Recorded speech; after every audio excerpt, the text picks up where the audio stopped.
Bonjour, je m'appelle Xavier Aknin, je suis médecin généraliste installé en libéral à Gagny dans un cabinet de groupe en région parisienne. Je m'occupe dans le cadre de ma pratique de généraliste d'un bon nombre de patients qui ont des problèmes d'addiction et je suis à ce titre référent du groupe MG Addiction qui existe maintenant depuis 2009, qui permet de mettre en lien des médecins généralistes et des pharmaciens qui ont une pratique en ville de l'addictologie. Et je suis, en tant que référent de MG Addiction, membre du conseil d'administration de la Fédération Addiction. Bonjour, je suis Françoise Etchebar, médecin généraliste à Pau, également médecin addictologue dans un XAPA de Pau. Je suis également au groupe MG Addiction et à ce titre-là, je suis participante au conseil d'administration de la Fédération Addiction. Comment avez-vous accompagné les patients durant cette période d'épidémie de Covid-19?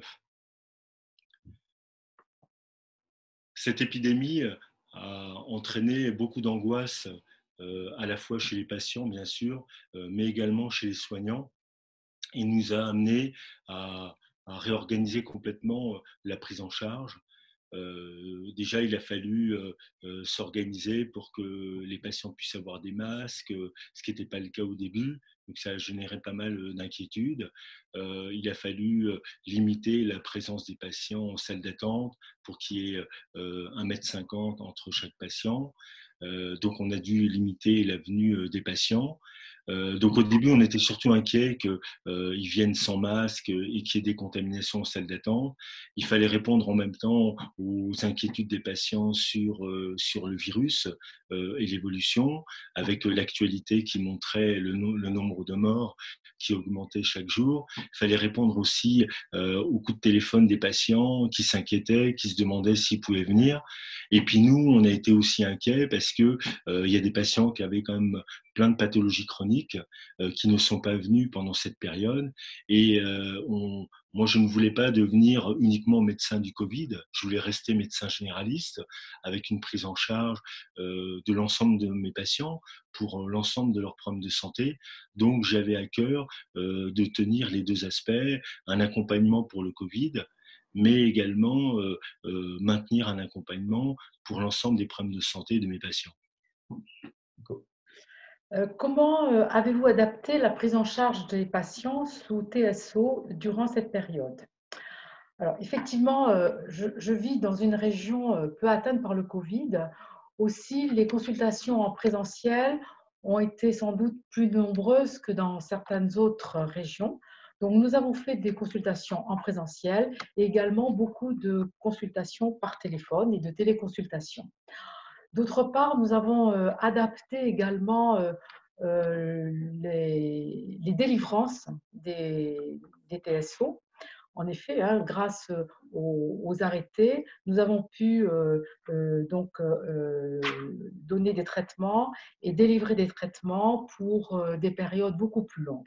Et là, je voudrais également remercier les pharmaciens avec qui nous avons beaucoup travaillé. Les liens se sont resserrés, en effet, car beaucoup de patients qui étaient vulnérables ont continué à aller d'une manière plus fréquente à la pharmacie qu'une fois tous les mois. Donc, ils ne venaient pas forcément en consultation, mais nous les avions au téléphone et il était tout à fait possible de voir avec le pharmacien comment garder le contact avec ces personnes et garder le lien et essayer de voir justement s'il fallait des consultations beaucoup plus fréquentes.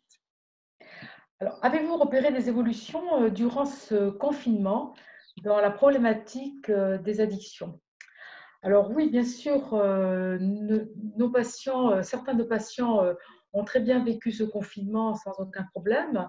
D'autres se sont montrés plus angoissés, d'autres plus vulnérables. Donc nous avons vu des consommations plus importantes au niveau de l'alcool, au niveau du tabac. Chez nous, on ne trouvait pas beaucoup de cannabis, donc ils se sont reportés vers d'autres produits. Enfin, d'autres patients ont utilisé cette période pour faire des sevrages. Moi, j'ai quelques patients qui ont beaucoup diminué leur consommation de cannabis, même de tabac, hein, ce qui m'a assez étonnée. Enfin, j'aimerais dire un petit mot aussi des gens de la rue, des gens, des SDF qui ont eu du mal aussi à trouver leurs produits. Donc, on a été amené à, à initier de nouveau des traitements pour ces personnes-là. En gros, voilà. Donc, finalement, des gens qui ont plus consommé, des gens qui, au contraire, ont fait du sevrage. Et je voudrais aussi parler de certaines décompensations plutôt au niveau psychiatrique chez nos patients vulnérables, hein, notamment certains qui présentaient des grandes anxiétés ou même des signes un petit peu paranoïaques, voilà, qui ont un peu décompensé.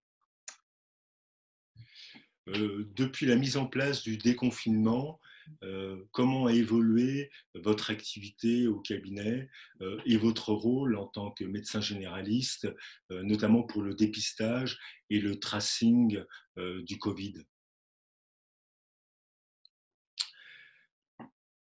Et effectivement, on a depuis le déconfinement un nouveau rôle à jouer en tant que médecin généraliste, puisque les gens maintenant sortent de chez eux et il va falloir effectivement faire en sorte que les personnes continuent à respecter les mesures barrières pour éviter de se contaminer, mais il va falloir aussi dépister maintenant les personnes qui ont des symptômes, puisque les laboratoires disposent de tests de dépistage. Et donc, ça va être aux médecins généralistes de prescrire le test virologique par prélèvement nasal en cas de symptômes, mais également, si les patients le souhaitent, des sérologies s'ils veulent vérifier que leur organisme a produit des anticorps.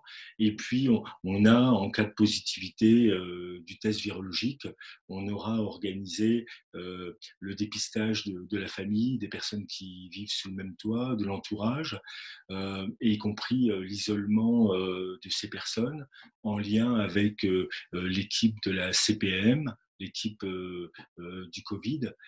Et donc c'est vrai que ça c'est une nouvelle fonction, une nouvelle responsabilité, mais en même temps on ne peut le faire qu'avec l'accord du patient dans le cadre du respect de la déontologie.